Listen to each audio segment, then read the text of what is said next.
Welcome to the October 5th, 2016 Council of Governments meeting. If you please stand, we'd like to have the Pledge of Allegiance. I pledge allegiance to the flag of the United States of America and to the republic for which it stands, one nation, under God, indivisible, with liberty and justice for all.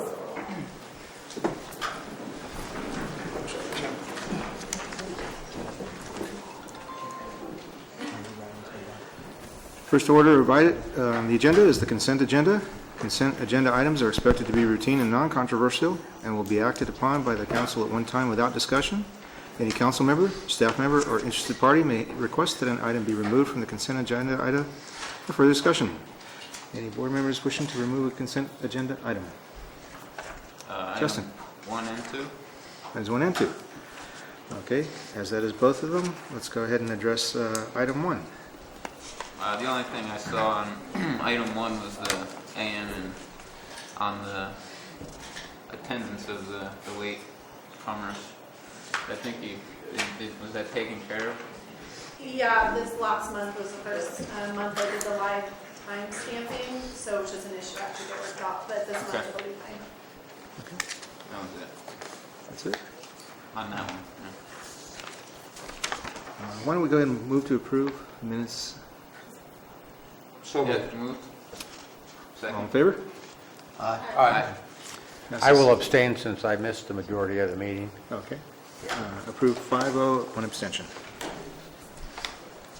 Item number 2, also pulled by Councilmember Camelano. Okay. There's a couple questions I had on packet page 8, Fund 5615, Cal EMA account. The balance of the fund is for use on transit capital projects. I was just curious if there was any projects that were in we were thinking about using that money for, or not? Could we ask you to speak into the mic, so please? Thank you. Should I state the question again? Yeah, so your question is on Fund 6150, the PTMISDA account. This account is used for transit capital projects. The council approved an expenditure plan for PTMISDA projects June 1st. The county public works department has delivered a majority. I think there's like only 3 more projects left. It's phase 4 bus shelter, the ALV, and then the rest they're processing closing final invoices for. Okay. It was actually the one that was under that one that I was Oh, I'm sorry. interested in. The 5615, yeah. Okay, that's the CalOES funding. And yes, there were 4 fiscal years of federal funding. We closed 2 of those. And so there's 2 fiscal years, 11-12 and 12-13, currently open. And they're using them on bus shelter projects. Okay. And then there was, under the state quarter-cent sales tax, there was no numbers on there, and I was curious, are we using that that sales tax? And what page are you on? This was on the next page, 9? packet page 9, under 4468, state quarter-cent sales tax distribution. Yes, those funds are identified under number 4719. So if you look in the packet, Okay. Page number 2A is the balance sheet for the Transportation Development Act funds that we receive on a monthly basis. And so when we approve the overall work program, we transfer in. So the revenue received is reflected on 4719, operating transfers to the interfund, because the 6100 is our operating account. Okay. And one more question on that. It was on the extra hire. Was that money used for the mobility manager? No, if you take a look at my staff report, we amended the operations budget to take that funding out of the operations budget, and now it's reflected wholly in contracts in our overall work program. Okay, so the $3,000 that was spent, that was for, Okay, I'm sorry, what paper are you we're on packet page 9 still, under extra hire. on? Oh, that's our legal counsel. That's Mr. Jason. Okay. That is all on that for me. Mr. Chairman, I have a question. Go ahead. On this report, does this reflect the claims outstanding from Public Works on the county that COG is processing? No. If you look on page number 7, if you look down at the bottom of the page, it says 6110 LTF account. So it shows the balance, and then it says LTF allocations are pending claims that will be submitted by the county. Currently, there are 3 fiscal years of excess LTF. So I haven't received anything for the transit claims as of today. From the county, or, so there's no outstanding claims in progress? No, we have not received. Well, we We've just We- had discussions with them, but Yes. haven't received a formal claim requesting funding. yes, so excess LTF in 13-14 and 14-15 is the local transportation revenue that remained in the account at the close of the fiscal year. So that meant that LTF had been utilized for all its intended purposes, that be transit, COG planning, and the available funding was made open to the county and city for excess LTF, their streets and roads claims. So we did not receive any claims for 13-14 and 14-15. We are anticipating a revised claim or a modified claim for 15-16 funds. We're also anticipating hopefully an excess LTF claim for 15-16, but we're not sure of the county's plans right now for the previous 2 years of excess LTF, and I'm estimating that to be about $500,000 that's available. There's no consequence to the county for leaving it in the fund, and it is for county priority use. So whether that be fire recovery, whether that be matches on other transportation projects, that's really the county's discretion. And so they're aware of the balances. I think right now they're really just working to settle the 15-16 year, and then hopefully we'll be discussing with the county priorities for the use of the remaining funds. Are we close to that settlement, or are we still? We are definitely, I think, we're still working on it. We're still engaged in conversations with your county staff, and I'm grateful for those conversations because they're really helping us kind of understand their budgetary process and the reason for their claim amount. But ultimately, the year is closed, so those funds are technically county funds. So if you choose to use them to backfill transit, that's the county's, that's your authority. So if the county says that's our priority use for those funds, I can't say, no, you've got to use them for streets and roads, or you have to use them for another priority. So I'm thankful that they're still continuing the discussion, but I anticipate a claim, and I anticipate it to be the amount that they need. So, Thank you. sure. Any further questions by the council?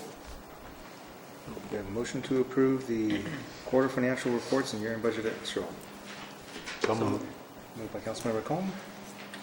Second by Councilmember Reyes. All those in favor? Aye. 6-0.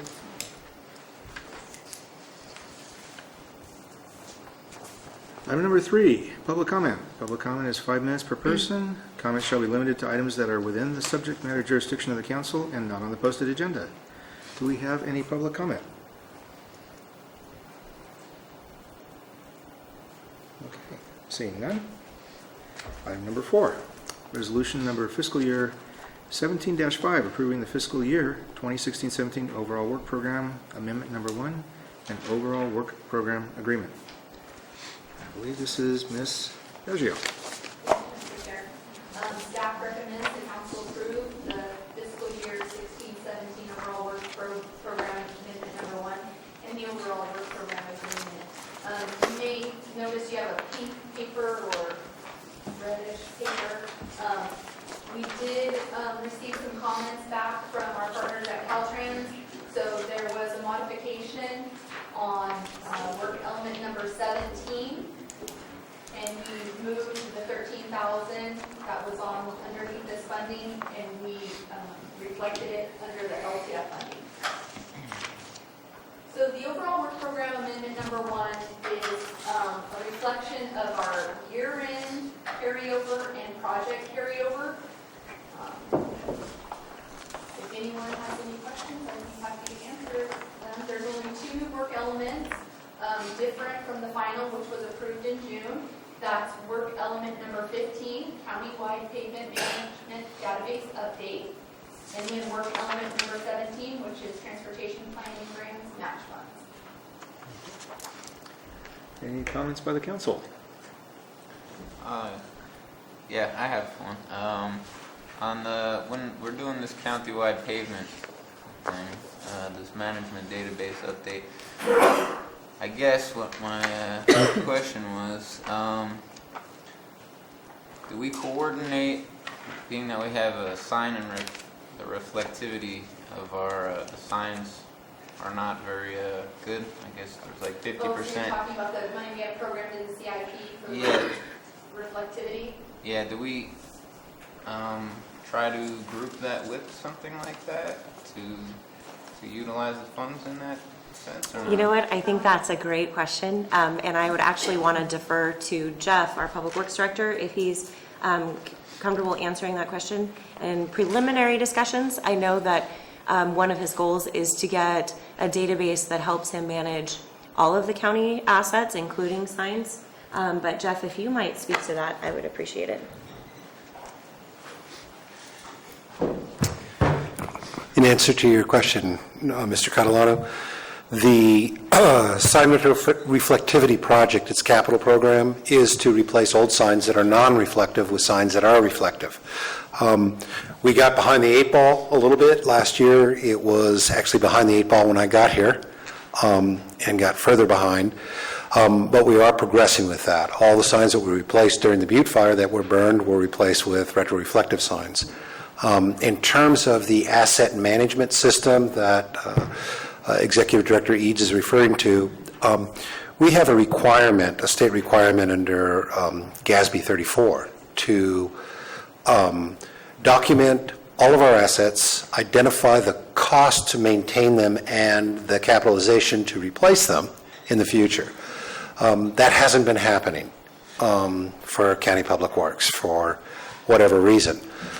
So what Executive Director Eads and myself and the City of Angels has discussed is an opportunity to combine our needs for pavement management system for the city with the pavement management system for the county to try to achieve some economy of scale. So when we go out for the collection of the assets and putting them into a geographic information system database where they can be retrieved, compared, and analyzed, we can actually assess more miles of data. The hang-up for the county is that we've made several runs over the last 16 years at attempting to organize, facilitate, and create an asset management system. So data has been collected, but for whatever reason, it hasn't been accessible and usable within a GIS system. So the county's capital project would be to take the old data and normalize it, convert it into a system that is accessible to the GIS system, and then go out and collect new data to the level of our available programming together with the city, and continue off with a asset management system that is a usable tool. And it would include more than just pavement. It would include all of our assets. So it would mean the minor structures. I've got about 70 or 80 minor structures that are crossings over water courses, minor concrete structures, head walls, tail walls on culverts, all of our signs. It also includes the striping, the road signs, all that kind of stuff. So it really is an asset management system more than it is a pavement management system. The pavement management system is one of the assets that we are trying to document and then coordinate our efforts for a more robust and prioritized maintenance, operation and maintenance. So that's really the story. Any questions on this, or did I say something that raised a question with any of people on the council? Just one question in the meantime, until that system is operational for both city and county, I remember reading that that seems to be an eligibility criteria or a certification that we need to make to receive certain types of funding. So what happens in the interim until that's up and operational? Well, I think that from my perspective, the funding piece, I'm not aware of it being a funding issue at this point in time. Jeff might know more from, is it a public utility code? I'm not quite sure what requires it for you, the asset management program. But I think from COG's perspective, we brought the discussion to the local jurisdictions moving forward.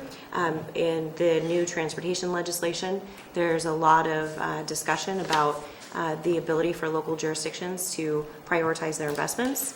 And one of the things that we're interested in is utilizing a pavement management database and developing budget scenarios so that the county could have sort of informed discussions about the investment of their local road dollars. But also within that legislation, they will be required to report to the CTC on the use of their funding. And so we're looking at our CIP and we're looking at a pavement management database as tools that the local jurisdictions can utilize to justify their expenditures and also plan the use of those expenditures. But I'll let Jeff talk about in his world why he's required to have a pavement management database. Okay. So one thing I want to correct you on is that the city does have a pavement management system, and they use the pavement management system for the prioritization of the work within the city.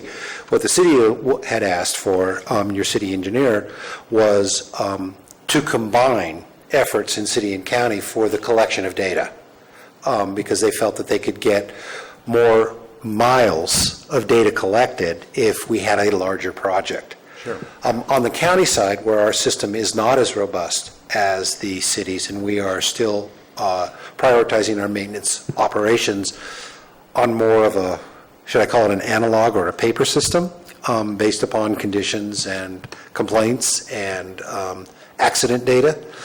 All this asset system that we're trying to do will give us is the utilization of more modern tools, and also the tools that allow us to compare the data that was collected in 2000, the data that was collected in 2010 and 11, compared to the data that we have today, where we can then start comparing rates of decay.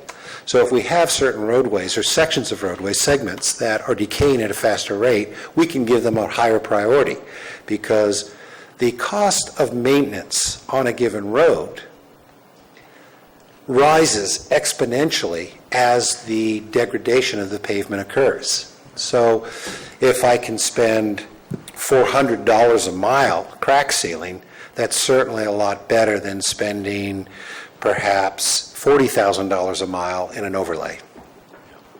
Okay? No, that's fine. Did that answer your question? Well, I'm not very efficient at this new system, but someplace in the staff report, I remember reading that this asset management system is a requirement of a funding source. It's required of several federal aid programs. Yeah, and so I my do- question was simply, until we get that up and operational, are we ineligible for competing? No, I don't believe so. The Calaveras Council of Governments has invested nearly, I'm sure, $100,000 in the county's pavement management system for a course of years. So we have been doing the field surveys, we do have the information, and we do have it accessible. The system hasn't been maintained over the past 3 years, but they do have a pavement management system. We have been completing work and updating that system. So our goal is just to, as Jeff said, get those field surveys, input, the data normalized, and then move forward with a system that is easily maintained within the department, and part of the county policies and procedures, and part of the budgetary discussions. One more clarifying point I'd like to make to you is that overall the county's pavement management rating is a 51 out of 100. 100 would be given to a brand-new roadway that's very smooth. You could drive at a high rate of speed, and you don't have any violations from design criteria, geometric criteria. With an average rating of 51 at the county, it says that we're in a fail mode, which I think may or may not be true, because 70 of our 700 miles of road are gravel roads, and they are maintained by the county on a regular basis. And as gravel roads go, they're quite passable and quite functional. However, because they're not paved, we get essentially a 0 score. And so one of my goals is to get the asset management system that includes not only pavement management, but gravel roads management, so that I have a way of segregating out the work that we do on our gravel roads, and it doesn't drag down my rating on my paved roads. That's one thing. And a second issue is that, just for example, in the Butte Fire burn area, of the 81 miles of county-maintained roads that were burned, more than half of them are federal aid eligible. And in my research, we've never made a claim for federal aid on our federal aid eligible roads to help us maintain them. And I think that having a more robust asset management system would certainly put us in a better position to make those types of claims. Any other questions? No. Thank you very much. Thanks, Joe. Any further questions on item number 4? Public comment? Seeing none, the staff is recommending that the council approve this work program amendment and overall work program agreement. It has been approved by the TAC. So moved. Moved by Councilmember Lees. Second. Second by Councilmember Catalano. Any further discussion? All those in favor? Aye. Approved 6-0. Chair, I have a question. I see folks in the audience that I'm assuming are here for Common Grounds' issue, that our mobility challenge. Do we want to try to move that up in the agenda? At this point, I just want to keep on going forward with the agenda. Okay.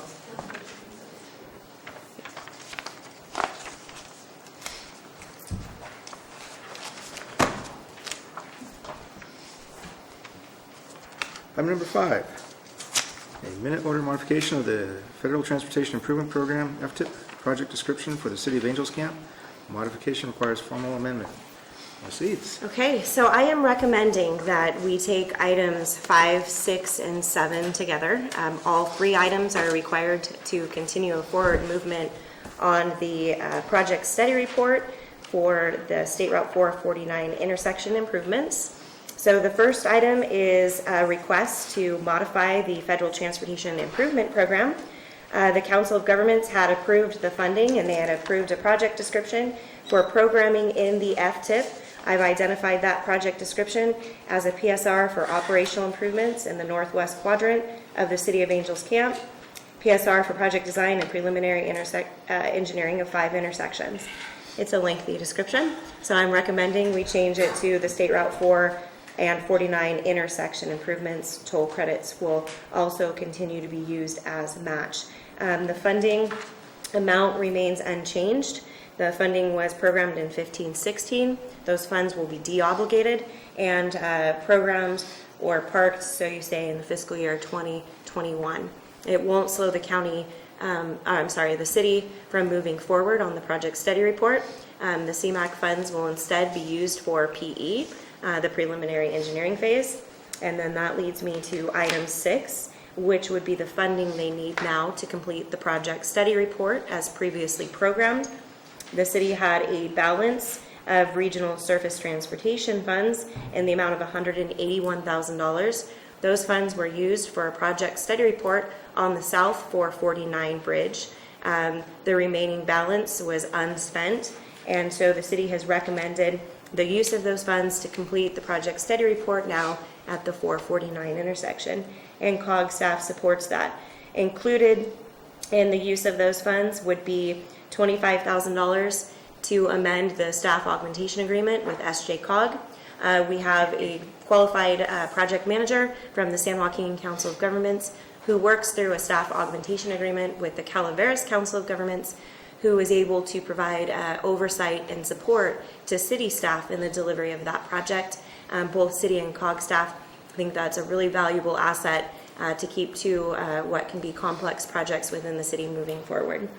The other funds, the balance, 76, will go towards the PE phase to complete PE. And then the 80,000 would be for a cooperative agreement with Caltrans to work with the city on the completion of the project study report. So with that, also included item 7, we recommend you authorize me to amend the staff augmentation agreement with SJCOG to not only include the 25,000 in RSTP from the city, but the 15,000 in the overall work program, which has been previously approved for a total of 40,000. So in order to keep that one project moving forward, these 3 actions are required, and I support the action, and I'm happy to answer any questions that you might have. Councilmember Mr. Oliver? Chair, a question. These 3 issues require action. Are we going to be voting as a group on all 3 issues or individually? It was asked by our executive director to go ahead and just group them as a Okay. group. That's fine with me. A single motion can approve the minute orders and the resolution as presented. I would move items 5, 6, and 7. Do we have a second? Second. Moved by Councilmember Mirides, seconded by Councilmember Catalano. Any further discussion by this council? Any questions by the public? All those in favor of approving items 5, 6, and 7? Aye. Approved 6, 7.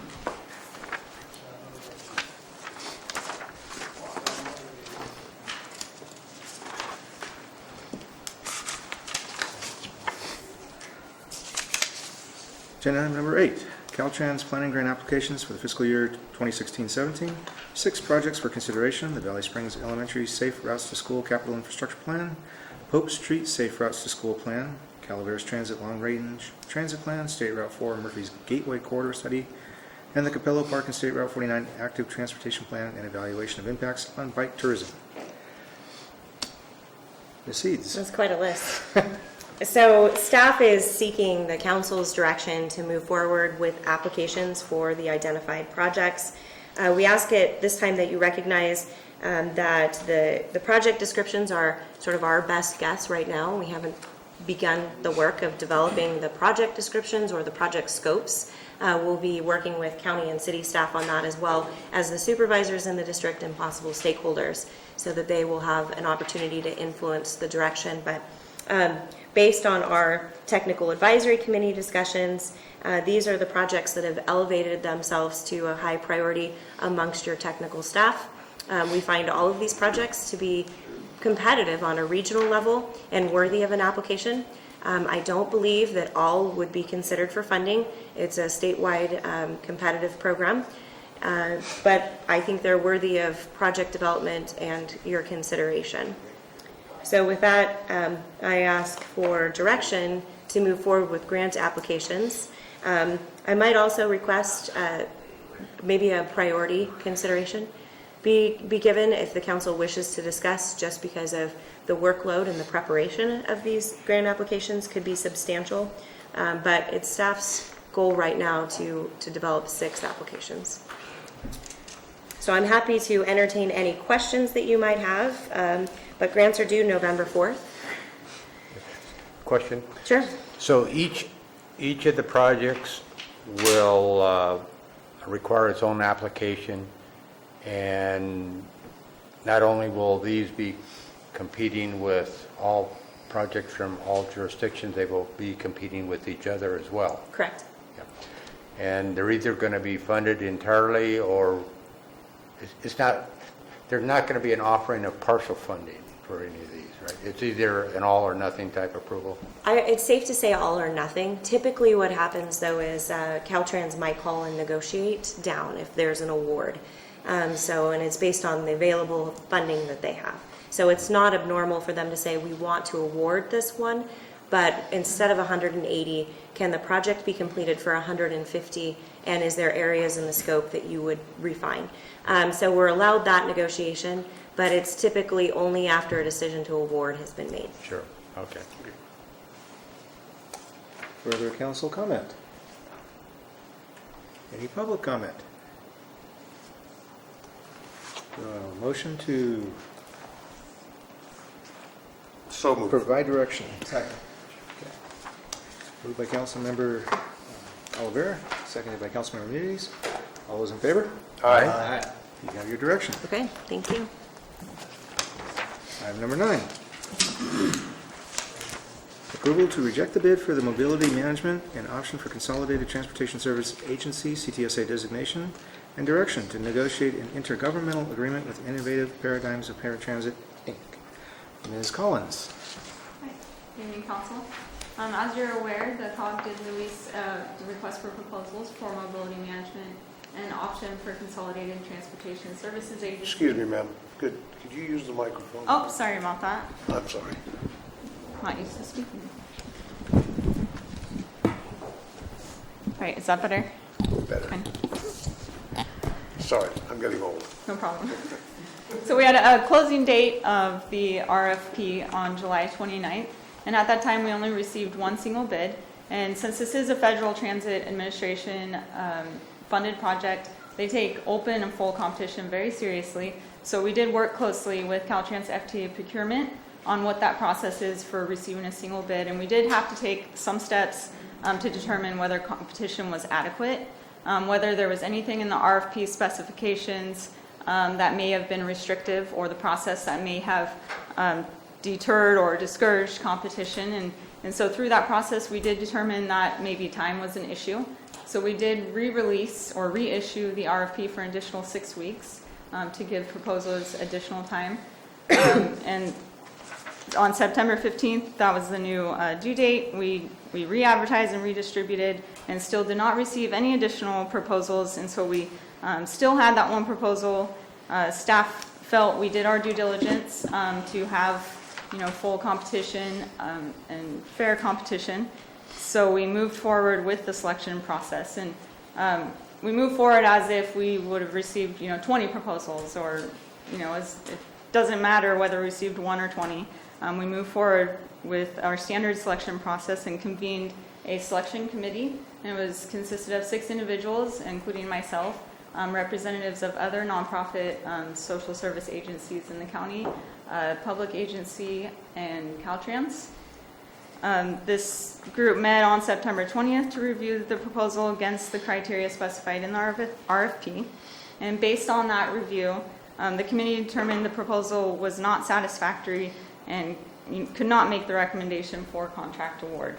However, the committee did feel or wanted to pursue maybe an avenue to try to give that bidder another opportunity to address the deficiencies in the proposal. So asked staff if it was possible to go back to the proposer and discuss the deficiencies and see if they wanted to reissue their proposal with any edits. So we worked with Caltrans FTA procurement, and they informed us that's not a viable option.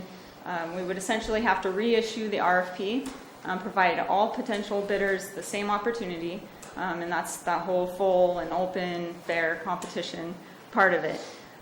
So we brought back the review committee to discuss what our options were moving forward from there and get their recommendations. So the options that we discussed with them was to reissue the RFP, and that would delay the project probably another 2 months, and then at that point there's potential that we would kind of end up in this same situation and have to decide from that point how to move forward.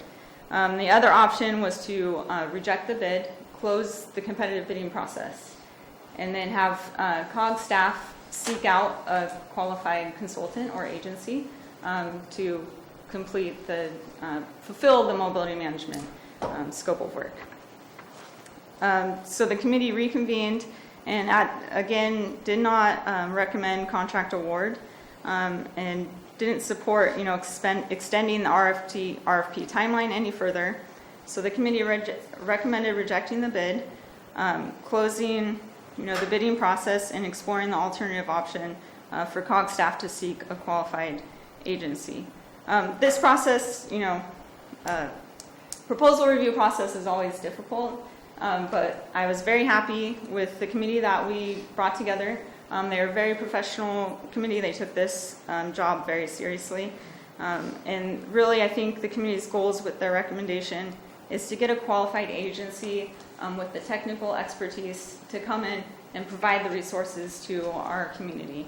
And after the 2 years, potentially be able to provide maybe a local agency with the capacity to continue on the program. So I don't think this option really closes out any opportunity for a local agency in the future to kind of take on this role. So I think we're asking, I'll also discuss that staff did identify an agency, Innovative Paradigms of Paratransit Inc. This agency has expertise in this very specific field of mobility management, and they have proven track record of successfully initiating mobility management programs throughout the state.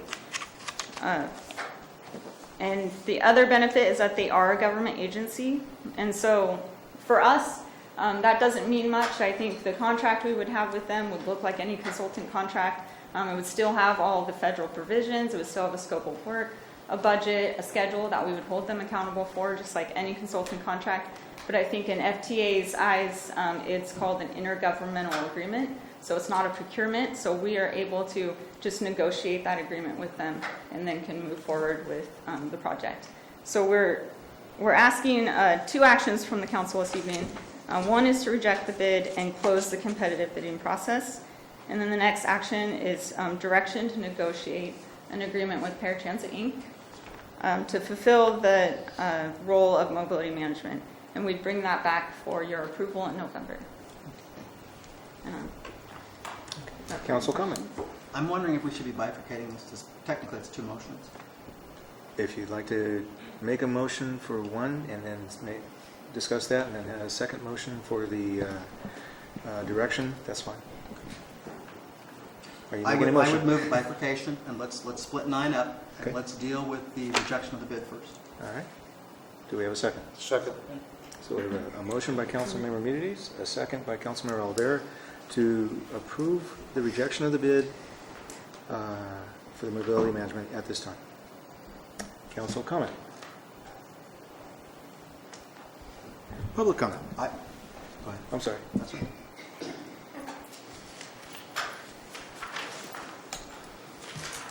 Good evening.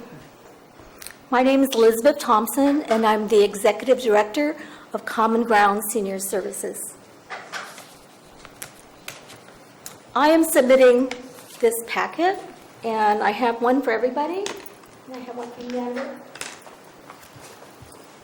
And I would like to read my comments before you take a look at this so you can hear me. I would appreciate that. I'm submitting this packet as a notice of potential protest for the action the COG board may take on this item.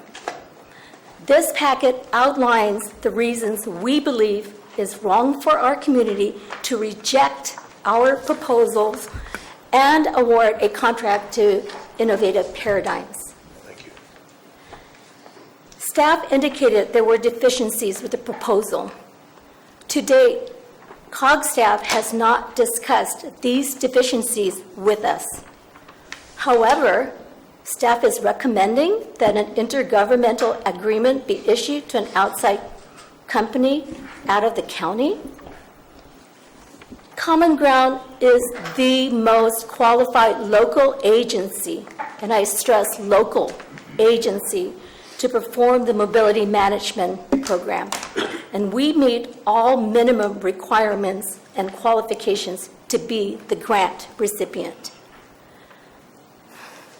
Common Ground also objects to how this item is being presented to the board. COG staff is not providing you with any other alternatives. Instead of giving this board multiple options to consider, staff is coercing the board to only consider one option. That is to reject our bid and to award in a non-competitive process to Innovative Paradigms. This award to Innovative Paradigms is wrong for many reasons, as stated in our letter. And there's 3 pages of our potential protests there that you will have an opportunity to read. One of the most important reasons is that Innovative Paradigms had as well 2 opportunities to submit a proposal for the RFP. However, they chose not to do so. While Common Ground feels we have every right to appeal this decision, this is not our first choice. I would like to ask the board to direct the COG staff to discuss these deficiencies with us and work towards a local contract. If the board decides to go along with COG staff recommendations and rejects our proposal, Common Ground will be forced to submit a formal letter of protest, thus further delaying the process and the possibility of COG losing this funding. Thank you for your time.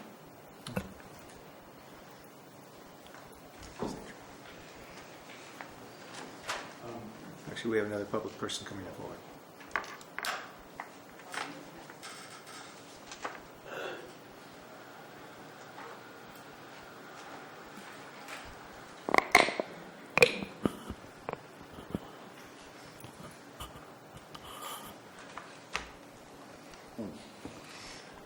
Oh, good day, folks. I'm not too good at this because I've never done it before.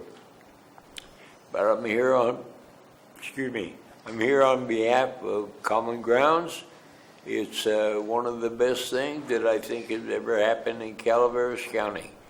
They helped me many times, even when they weren't here. They were just in Jackson, but they take me to the hospital once every 2 weeks, and they're very fine people, and I think we need them about as much as we need anything here. So other than that, I don't have much to say. I think they're great, and I think we need to do what we can to keep them. And thank you kindly for your attention. Have a good day. Chair, I was asked COG staff to review the process, procedure followed in review of the bids, and I think it was entirely proper. Completely complies with the contract code. We haven't much down any other public contract. So I think the process is entirely proper. Okay. Mr. Jones, I misunderstood.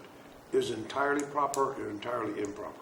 Entirely proper. Entirely I proper. think they did everything we needed to do to handle the work process. You're talking about staff. Yes. Is there any further public comment?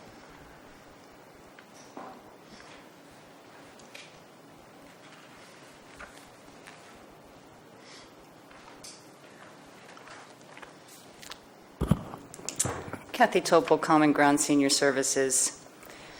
I have a letter here from another supporter that I was going to take the time to read. However, I will just hand it in with the packet. This is another letter from one of our people that we provide services to in the county. I was going to read it, but after listening to the staff report, I not only got emotional, I got upset. While this process may be done properly, as this gentleman just stated, I don't understand why we're not working together as a community to locally help our people. Mr. Wickham is one of 157 people that we transported just in this month alone. I'm sorry, September. We have brought in vehicles, we have brought in staff, we have brought in equipment, everything we need that this agency and public transit is not able to provide to our clients.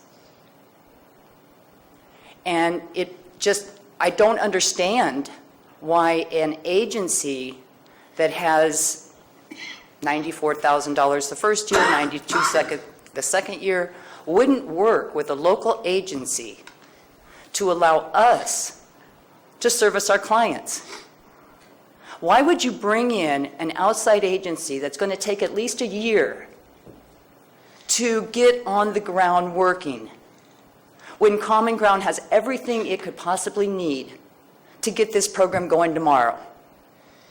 We do half of what is already required in this RFP, and I truly don't understand why COG would not work with us.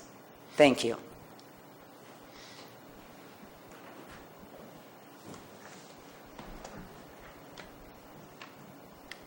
Any further public comment? Any further council comment? The night before the evacuation center here at Government Center, post-Butte Fire was opened, Supervisor Edson called us on the phone at home and asked if there was something we could do to participate and help with fire victims. That led into a full month-long of my wife and I both spending at least 12 to 14 hours a day in this building. We were in the room next door, across the room from Common Grounds. At the first day we walked in the door, I didn't know who Common Grounds was. I wouldn't have known him if I'd tripped over him. But I spent the next 30 days watching them bend over backwards, jump through hoops, beg, borrow, steal, do whatever they needed to help those seniors. I was very impressed, and still am. I think actions speak louder than words, and I think they demonstrated that they're capable and committed to do the job, and I personally feel they should get the bid.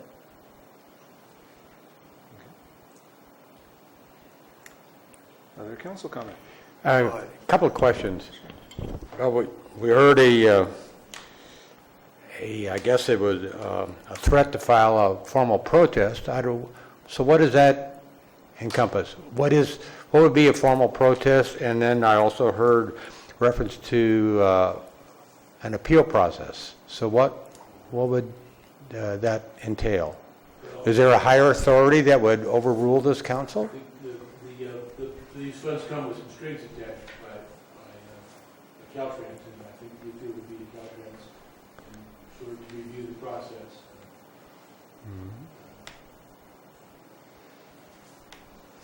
Okay. Deal with how it goes. Okay. Well, as I read the staff report, I mean, no one's questioning the good that Common Ground does for this county and its contributions to this county.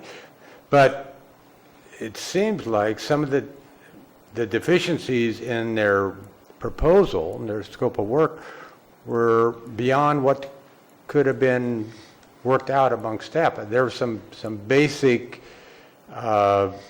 elements that wouldn't pass approval from Caltrans, as I understand it, right? That's correct. Yeah. So it's not the county COG staff that's rejecting their bid. It's the higher authority from Caltrans. That's the difficulty? Well, it wouldn't, Caltrans is not rejecting the bid, but it's our scope of work and implementation agreement we have with Caltrans for this grant. And so it's the selection committee that determined that there were those deficiencies in the proposal, based on the criteria specified in the RFP. Yeah. Okay. And that criteria is mandatory to be eligible for the funds? No, that criteria is specified very clearly in the RFP as to how we will be evaluating and weighting the proposals. Okay. And so any kind of a do-over would require going back to square one, inviting all new proposals with a whole new set of rules. No, not a whole new set of rules. It would just require reissuing the RFP. Okay. for another extended period of time. And what's the downside of doing that? Just timing. We'd further delay the process, and there might, be risk of us losing the funds because we're not showing progress on the grant. Okay. Yeah. So it was a 2-year program. We received the funds the first year if we don't demonstrate progress. I think this is very much like the situation the county's been in with their federal grants. Then we lose the opportunity for the second year. So with the delay in the RFP process and extending the bid, we're getting into November of the first year. So that's why staff's recommendation is not to reissue the RFP, to terminate the competitive process, and then move forward so we can get some demonstrated success in this program under the first year. And as Amber said, our expectation is that this be an opportunity to build capacity and to build partnership and to build opportunity. So our goal is demonstrated success within the first year. Wes, may I answer your question also? If you review the RFP that was released by COG, you will see in there that it says that they can hold interviews to work out any issues that they may have. And that is stated in the RFP. Well, I can certainly understand that, but I can also imagine that there are certain deficiencies that are beyond negotiating or resolving. If a proposal is clearly deficient in a certain area, I can't imagine how you remedy that. You can't just say, okay, we're not going to require that. If it's required, it's required. And unfortunately, as the county is very familiar with federal funding, local preference cannot be a consideration. Yeah. So I think that that's important. I think that the selection committee did demonstrate due diligence in their evaluation of the proposal, that they did all that they could within the requirements of the RFP and federal procurement regulations. So local preference or priority cannot be a consideration. Can I make a comment, please? Yes. I believe in the RFP and with 5310 grants. 5310 grants are for social services, seniors, the disabled, the community that we, or the clients that we serve. That's what the 5310 grants are for, is to be used within the social service community. So to say that there is no requirement for a local, there is. We are a recipient, or we are a contractor with Caltrans directly, not through COGS, but with Caltrans for 5310 grants for equipment, mobility equipment, vehicles, and operations. We qualify for 5310 grants. Again, not knowing what the deficiencies are and just saying there's deficiencies without having any dialogue about what that is and how it can be remedied is not the right process to go through with a single bidder. We are the only single bidder. Twice the RFP went out. We were the only one that bid for it. You would think that there is that, and I understand what Amber was saying, that you would have to offer, if we were to interview us or to tell us what the deficiencies are, you have to offer it to the other bidders.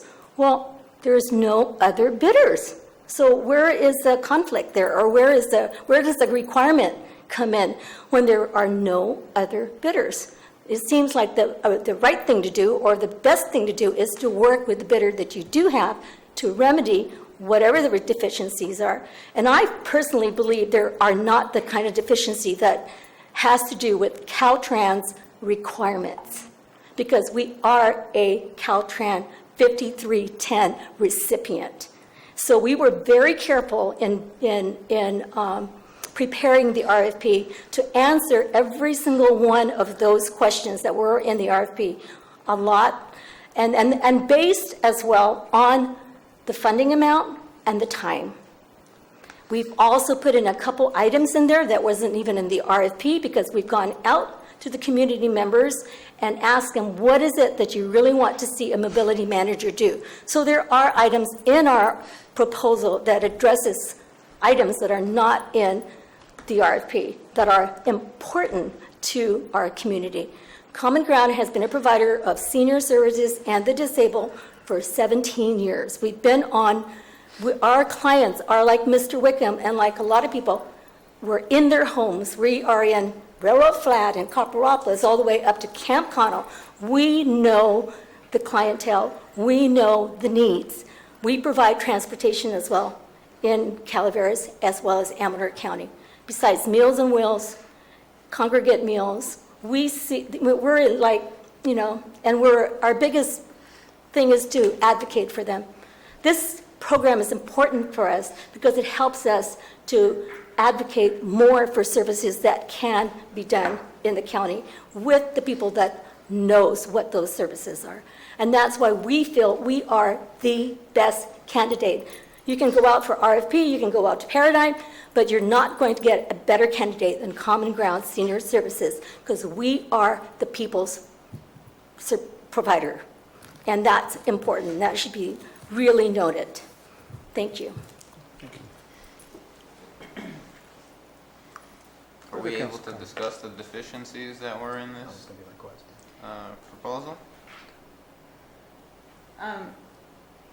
Okay, well, I mean, that's not a typical process to publicly discuss deficiencies of a proposal, especially before a decision has been made, because if the RFP does go back out for reissuing, we're giving them a competitive advantage, and we would then probably risk losing these funds. And that's when Caltrans would step in, and that would be a very inappropriate process. So it's not our goal to discuss publicly deficiencies until the council has made a determination to end the competitive process, at which time we've committed to sit down and debrief Common Ground on the deficiencies within their proposal. So that correspondence has occurred. But the council must first decide if you're going to terminate, because it gets us back to where we were after the first meeting with the selection committee, where FTA said you can't go back and sort of renegotiate and have them resubmit a revised proposal. So it's where we were with our correspondence with FTA a few weeks ago. Right, and I think too, to specify, you know, when we're asking to close the bidding process, we have that right, and it's explicitly stated in the RFP that the COG has the right to close a bidding process at any point in an RFP process. Then we have the right to reject any or all bids. It's all explicitly stated in the RFP, and you know the COG does hold the funds, and staff feels this is in the best interest of this project, of the COG, and of the grant. Mr. Chair, can I just add, as someone who's been involved in a number of public contracts, I'm aware that the rule that there's no local preferences is counterintuitive and difficult for people to understand, but it is in fact for taxpayer funds, and it is state law and federal law that there's no local preference can be considered. Being we only had one individual, or one group Twice. Submit, how do we go about further discussion with this group? If they are the only individuals that want to do this, that was kind of an interesting point. Does Innovative Paradigms, do they ever apply for these RFPs, or is this company just a company that you go to purchase their services? Well, I can't speak to any reasoning behind why they did not propose on this RFP. I know they have proposed on RFPs to become, you know, the mobility manager or CTSA, and I know they gave that example in Stanislaus. That's the most recent example they had.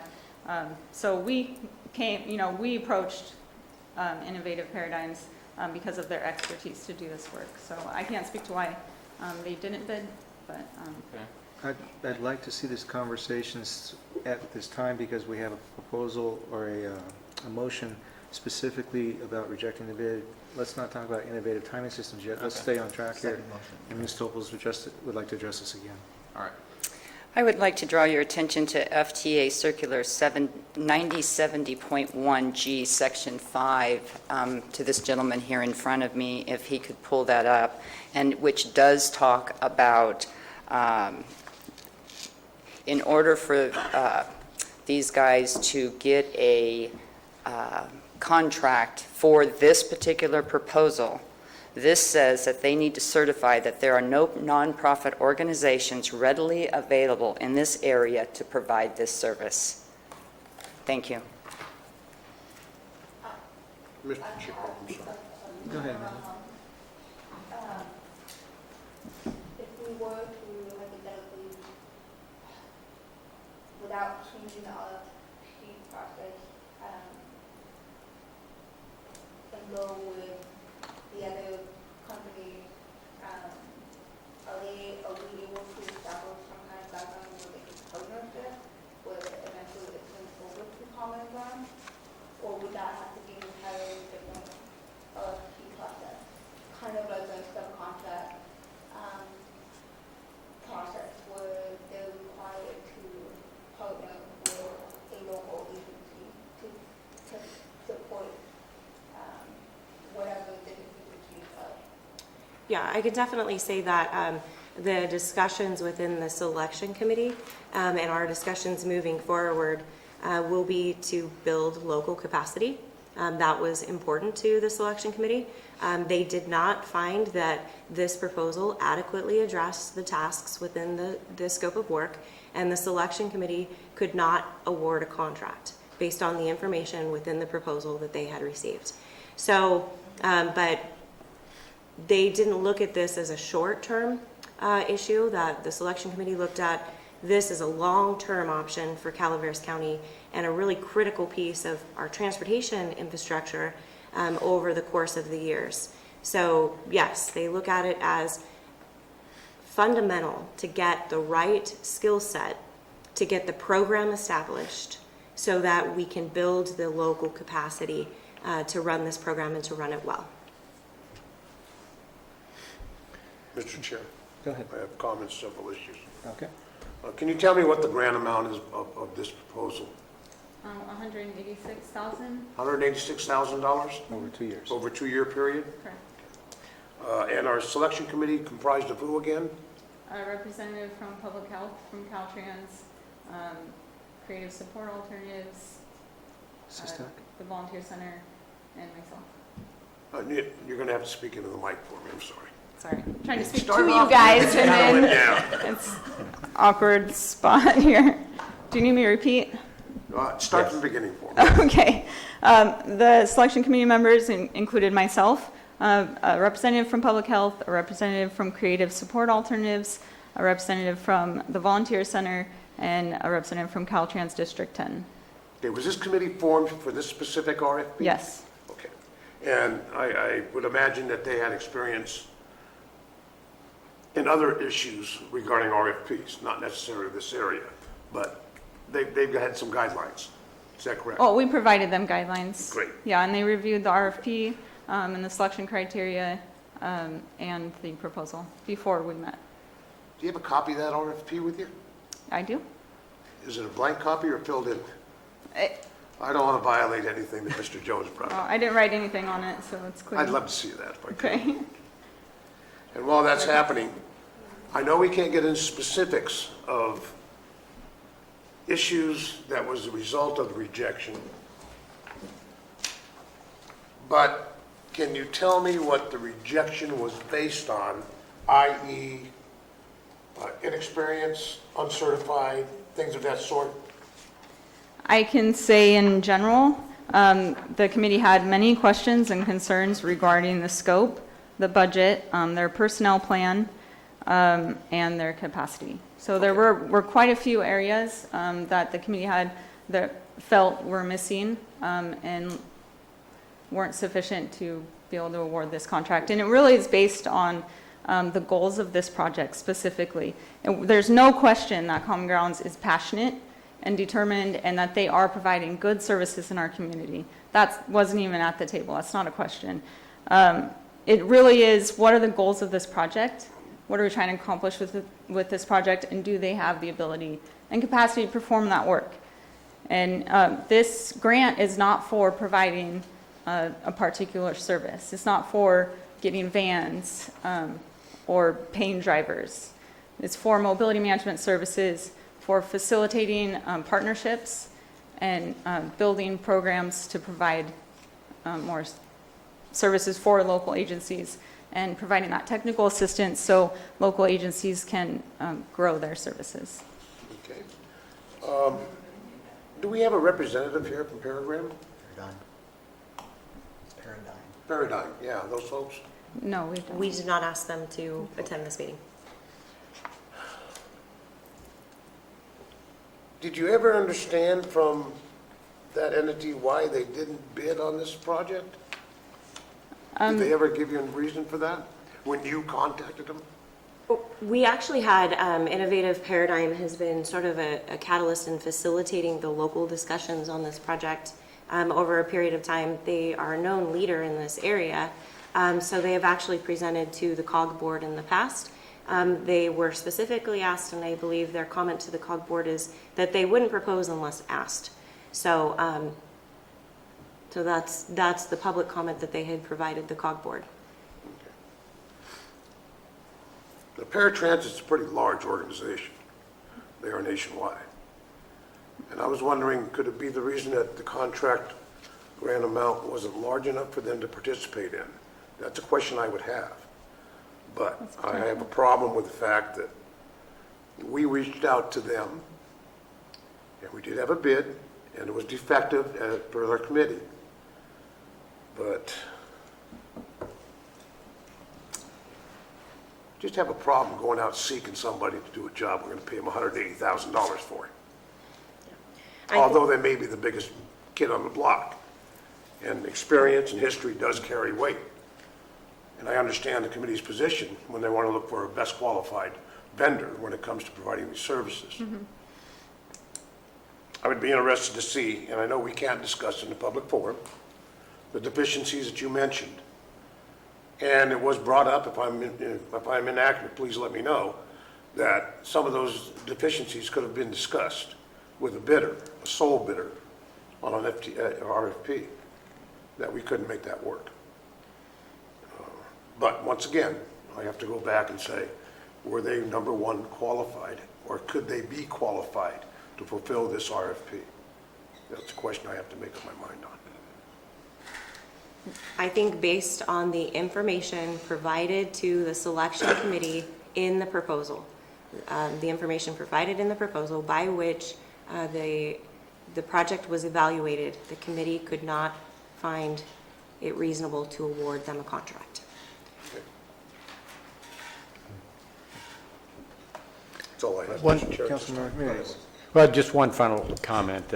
As much as I would have liked to have seen this process, end with a local agency providing this service, I think the bottom line has to be protection of the funds and avoiding risking losing the funds. If that means that we have to move on to the second recommendation, then I am supportive of that, and I would support the first action of rejecting the bids. I think it's critical that we move forward, ensure that we will keep the funds and that the service will be provided in the community. Now, Mr. Chair, I do have one issue. Actually, Councilmember Immunities wish to also. Just as a question as devil's advocate, assuming we reject the bid from Common Grounds and give it to Paradigm, how long before they actually come up and they're running and actually servicing the community? Well, I think we would bring the contract for your approval in November, and hopefully November we can get them moving.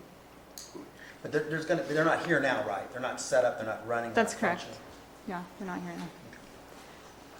The expectation is that they start immediately. And then they do have the experience with the programs, they have experience with the goals within our scope. So the expectation is that they begin working, even if they don't have a body physically here. I believe also, because of their previous work, they do have partnerships with the agencies they will be working with. Mr. Chair, I have a question for Common Ground representative. Could I ask a question, please? You may want to step to the microphone. Hi, how Hi. are you? Good, thanks. Do you have any contracts existing now in Common Ground where you provide transportation in this particular manner? And if so, with who? We have 10 programs that we contract with the Area 12 Agency on Aging for senior services, which includes transportation in Amador and in Calaveras County.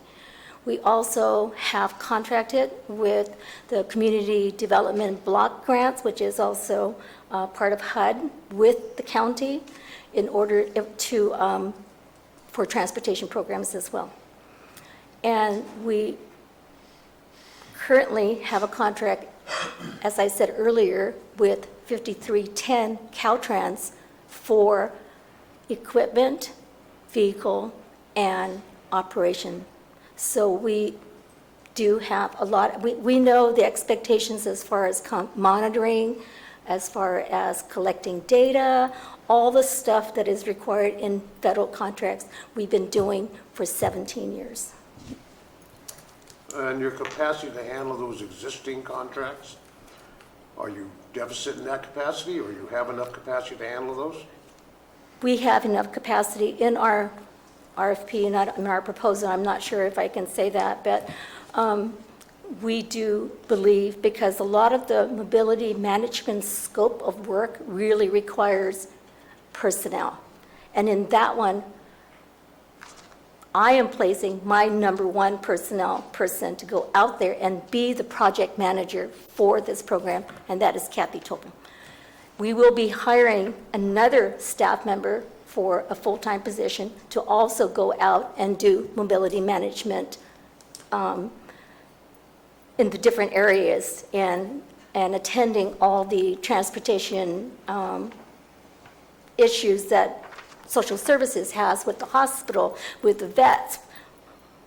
On a regular business basis for us, we are constantly working with all these different entities already to ascertain what the needs of seniors are, whether it's for meals or housing, transportation, chore, homemaker, or other programs that we do, minor home repair. So we are very, very active. And as you can see, we are very, very passionate that these dollars would only help the community by allowing us to do what we already do, not in a bigger scale. And that's why the Mobility Manage for us is a really great opportunity. And as far as the deficiencies, again, I am not quite sure what that is. And I would like to be able to, we would like to be able to have an opportunity to address that. And if need be, come up, negotiate some of this stuff. So if this is really, really important to have, then okay, let's see how we can do that. Just work with us to cure whatever the deficiency is so that our agency, who is on the ground level with the clients that 5310 serves, the social service organization, can be successful and can do their job that would benefit all of us. We all live in this county and we want what's best.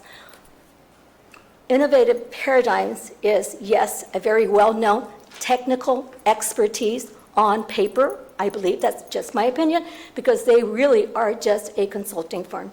They do have, and they're a big, big firm, they do have paratransit, they have this, they have this, they have this, they have this.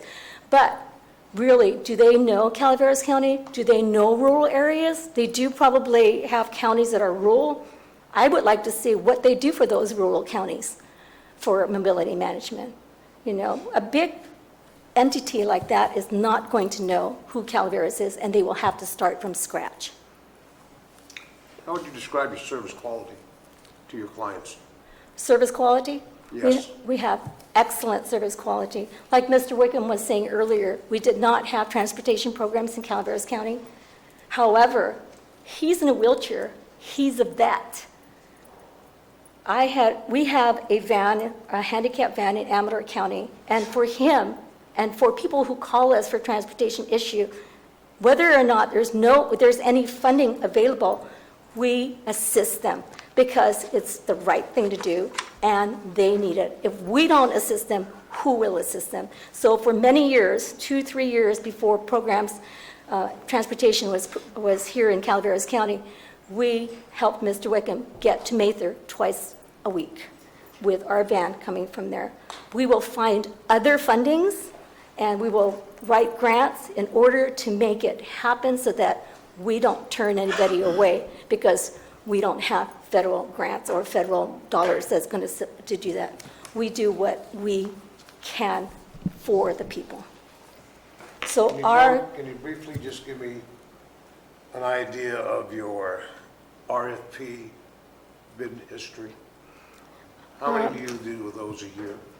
we contract with the area agency since 2000. We have been the sole bidder. These programs are very difficult to run. All the programs that we run with the area agency are very difficult to run. Having been successful in what we do, we've only grown these programs in Amador and in Calaveras, where there is really no competition. And we do it with integrity and with lots of passion. Thank you very much. So if I might clarify, I think the selection committee and the process that they had before them was to evaluate the proposal that they had at hand. So not the information that has been presented tonight. They strictly were charged with evaluating the proposal as submitted and its compliance with the RFP. I think it's important to highlight that this mobility management position is not about building the capacity of any one agency. It's not about building the capacity of Common Ground. It's really to serve as a catalyst for partnership and building a family of services with partners throughout the county. Many of those partners sat on the committee to evaluate the proposal. So with the information presented in the proposal, they still found it deficient. They recommended to COG staff that we move forward as we're moving forward. This is not an opportunity to supplant an existing organization and provide funding for what they do already. It's a new program. And because it's a new program, we need the technical skills and expertise to get us started on the right foot. That's our responsibility with federal dollars. And that's why we're recommending we end the competitive program and we move forward as we're moving forward. So, thank you. Supervisor Oliver, I'd like to continue that answer for you. The question you asked is how many of these do we submit? We are constantly submitting grants for probably maybe 10 a year we submit. But I think what's also really important point that Elizabeth made is that, first of all, our proposal for mobility management was not to augment or supplement any program that Common Ground already has running. Those programs are funded. This was new. There was nothing in there. I don't know where if somebody stated that we were going to hire a driver. No. There were only 2 positions in that RFP, which you have copies of, and one was for myself to be the mobility manager and a mobility management coordinator. We, again, are ready to go on the ground with this. This other agency that they want to bring in here is nothing but a consulting agency, and that is extremely important. They're going to consult for $180-some thousand for 2 years. They're going to tell us how to do our job, period. And I think that's a really important fact to consider. Thank you. Further council comments? Any more public comment? We have a motion before the board to reject the award. We have a second. Do we call the question? All those in favor? Aye. Aye. All those opposed? No. No.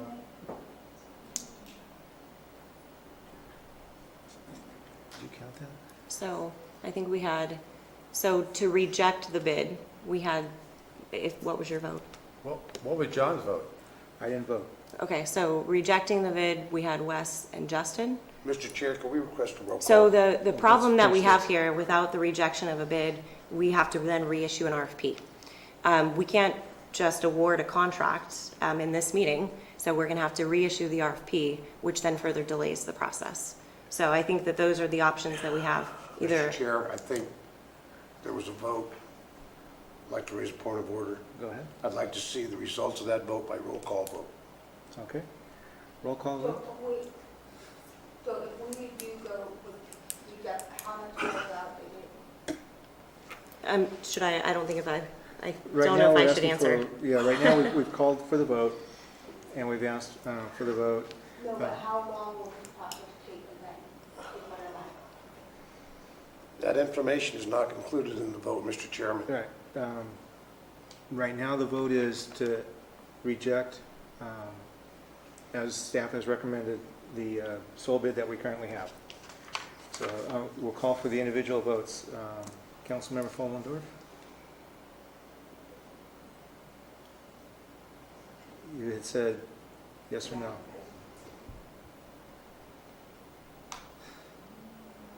I support Carl. Okay. Councilmember Cole? I vote for rejection of the bid. Okay. Councilmember Catalano?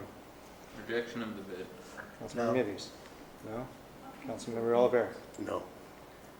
It passes 3-0, 3, 2, and 1 abstention. Oh, okay.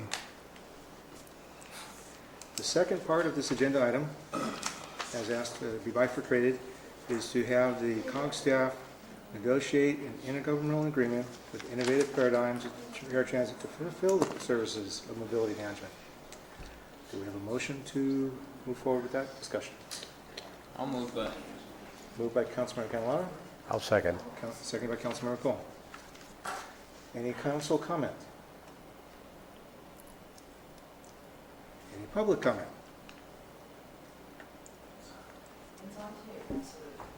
Call for the vote. All those in favor? Aye. All those opposed? No. Approved 4-2.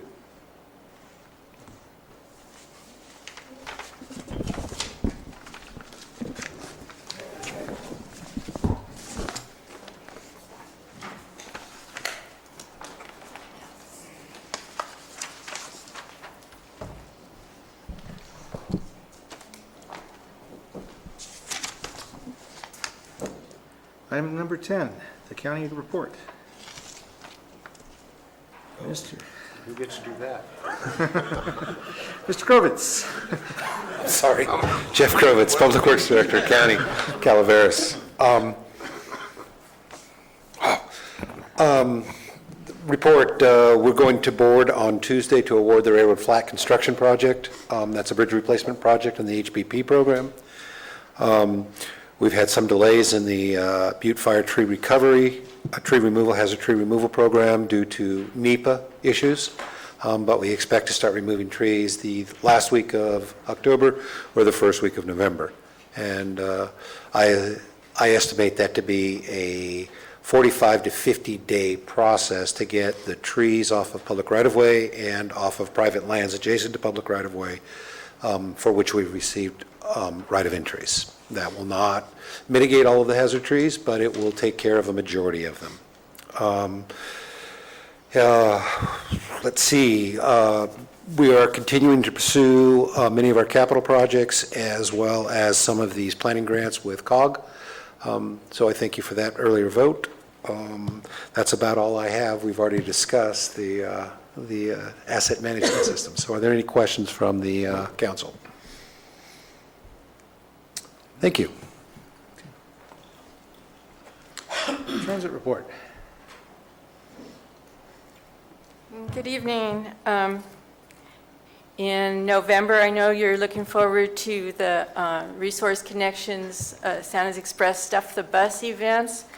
And this year, they have a really great, easy mechanism to sign up to volunteer for the Stuff the Bus events for the food drive at all the grocery stores in November. So if you go to the Resource Connections Facebook page or the Calaveras Transit Facebook page, there's a matrix, and you can sign up for the 2.5-hour stints on morning, afternoon at all the stores. And I'm going to hand out the matrix so you can start planning your November. And it's always a fun event, actually, and brings in a lot of food for the food bank. So we're moving ahead, progress on the bus shelter project, the Phase 4 project. We're working on agreements with those, at those sites where a little bit of the improvements is going to be on private property, or in the case of the courthouse, state property. So we've got an agreement circulating to them. Their legal departments are looking at them. That's at Dollar General store in Valley Springs and in front of AmeriGas and Angels Camp. And the other ones are kind of ready to roll in design. The Saturday Hopper is getting good ridership. Last Saturday was the Grape Stomp in Murphy's, which was a rollicking good time, and we had about double our ridership on the Hopper. So hopefully those people come back. A lot of them were from Worldmark. So I think Worldmark's doing a good job in telling their guests about the bus, and they're working. Hopefully we'll get an agreement moving through. Actually, now it's in our park. Their legal system has approved an agreement for our bus to go through the property. And I think once the guests see it driving by, that'll help them.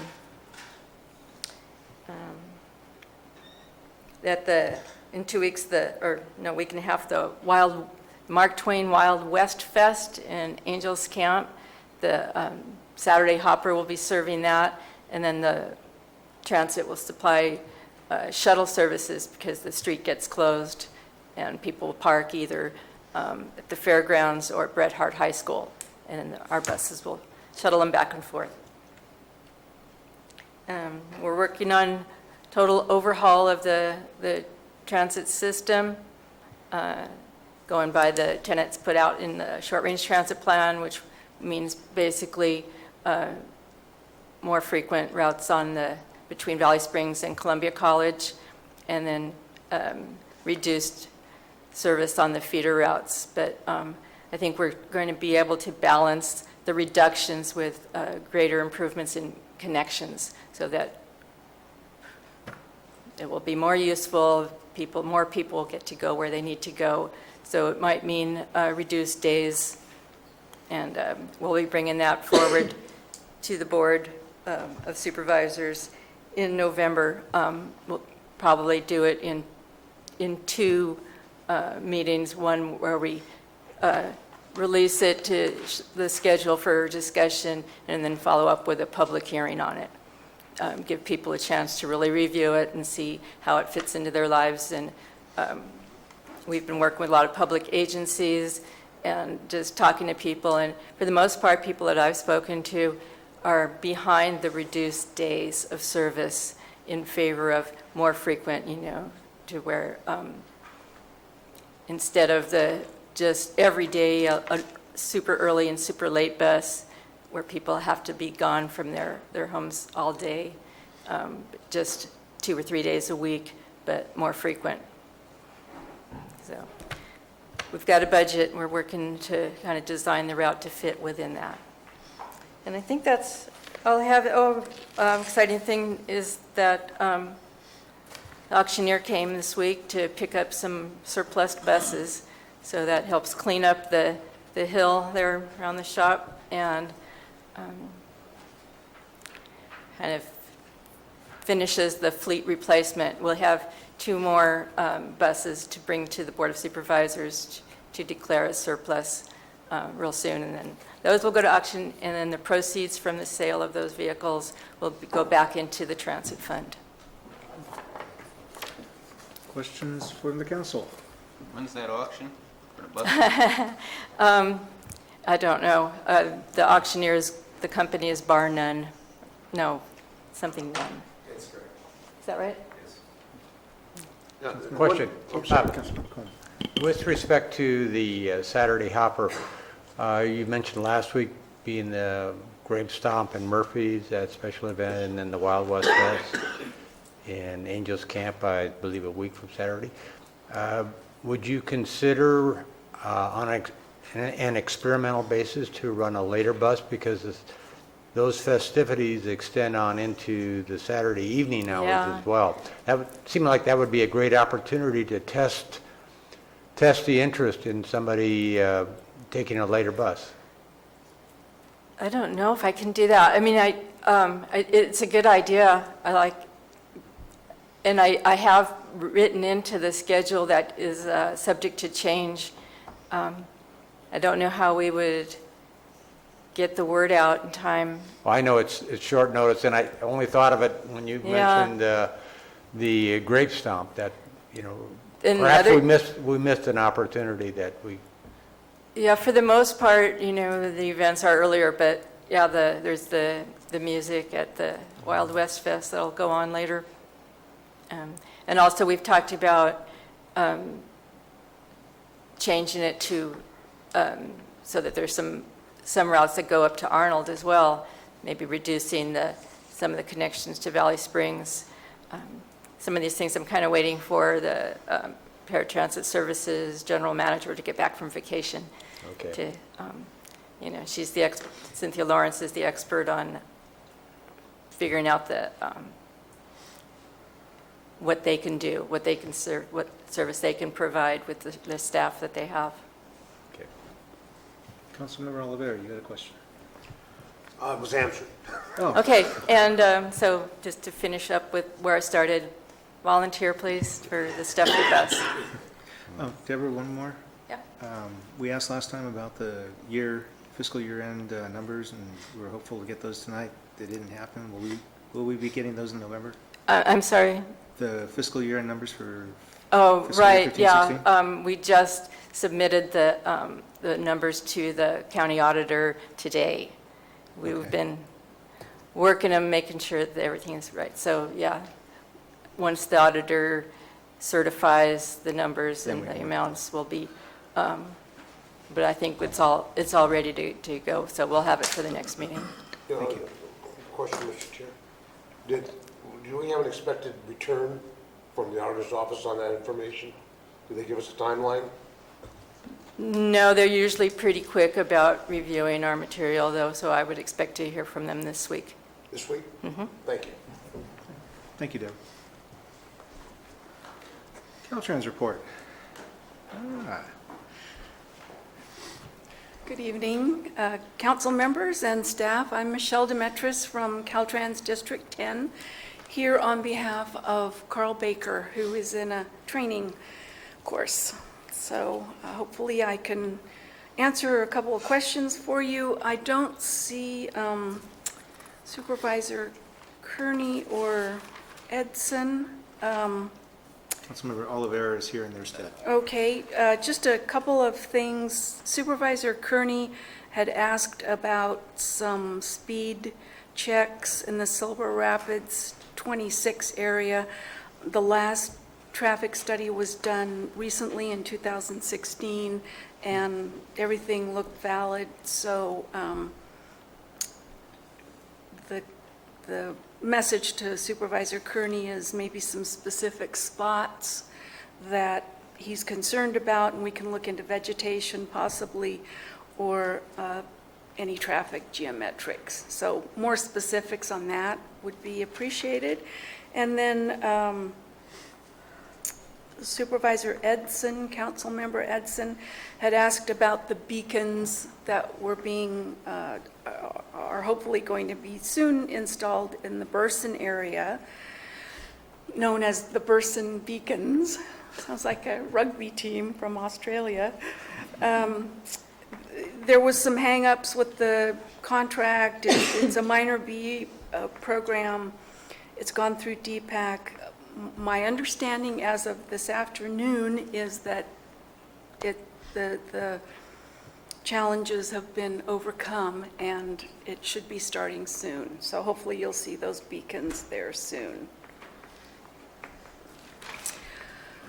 Okay, there is we just wanted to bring your attention to a local assistance. I've got 6 million things here. I brought the whole file. There is local assistance training, and I saw the email that everyone seems to have been copied on, so hopefully you got it. Training for cities, counties, others who might be interested in getting ATP grants and whatnot through the Division of Local Assistance. So we would encourage you to avail yourself to that training because it's from the FTA and it's very good and can help you to be more competitive. Also, I have, and I can give to Melissa here, the mile markers. I know you're just waiting for those. This California Transportation Plan is still big on our list, and so there's some things about that. Let's see, what else? We have some new guidance, and I'll just give this to Amber. The Statewide Transit Strategic Plan, fact sheet, and the Transit Asset Management Plan. Those were also sent out to the agencies that we'd like to draw your attention to. And I think that's all I have. Does anyone have any questions? I would be happy to try to answer, and if not, I can take anything back to the office. Council questions for Caltrans? What date is that seminar and where is it? It's a number, it's several. Are you talking about the local assistance? Excuse me? Are you talking about the local assistance training? Yeah. It's a number of trainings throughout the year. Okay. Resident Engineers Academy, there's like 10 different ones. And so where do you find that information? I can send it to you, Justin. I can give you the link. Okay. All the dates. Thank you. Yeah, you got copied on that too. Any other council comments?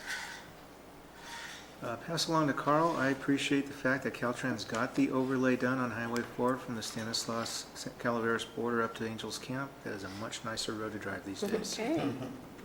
I will tell him that. Okay, thank you very much. Thank you. Mr. Hamham, county or city reports.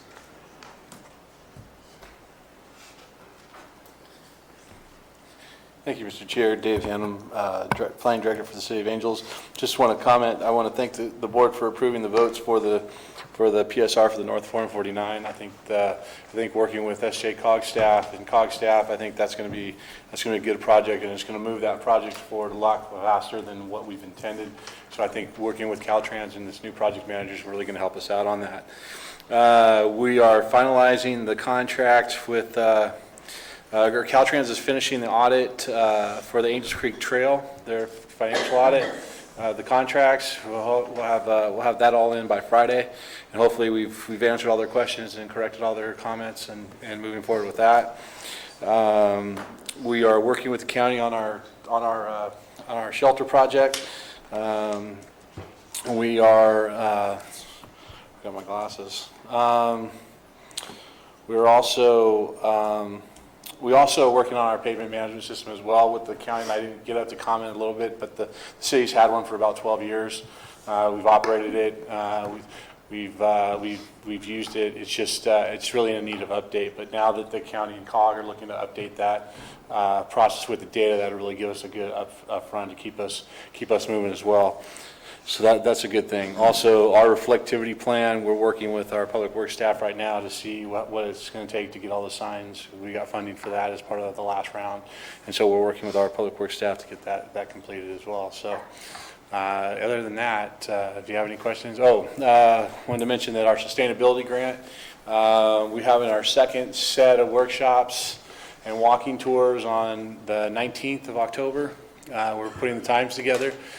Which basically what will happen that day will be because the area is kind of has three really separate areas of the town that we're working in, we're having walking tours in each of the sections with alternatives, and then at the end of the day, we're going to follow that up with a workshop, with a design workshop, having all the boards and everything there for the public to come and that weren't able to make the walking tour, as well as make further comments. So we think we're getting ready to do a blast of Amber and I in design workshop, getting ready to do a blast of getting people to those functions, and we think it's going to be a really good thing. Other than that, unless there's any questions of any city projects, I'd be happy to answer any questions. Council questions for Mr. Hammond? No. Thank you very much. Council reports. Do we have council reports? No. Nothing to report. Mr. Catalano? Nothing to report. Mr. Communities? We'll be doing our second annual lighted parade into White Pines again. It will be starting just east of the fire department, ending in the park. It's the Friday after Thanksgiving. And we're going to try to make it bigger and better. Last year, we had an estimated 2,000 attendees. So, save the date. Councilmember Oliveira? Quick short notice, tomorrow I'll be meeting with Public Works Director Jeff Krobus with Murphy's Business Association, the Murphy's Community Club, the projects in Murphy's that we talked about with Executive Director Melissa Eads regarding COG support of those projects. So that's moving along. Appreciate the opportunity to make this thing happen. Thank you. Well, what I have to report is I actually participated in the Community Health Walk on the 29th of September. I want to thank the staff for bringing waters out and making it happen. Several people we spoke with on the way really enjoyed that, so it was nice to get a little walkabout San Andreas.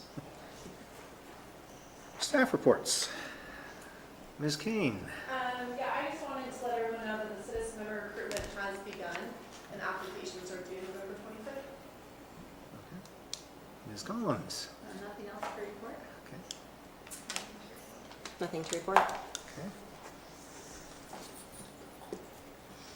With that, we're going to adjourn the meeting. The next scheduled meeting of the CCOG is on November 2nd here in this chamber at 5:30. Thank you.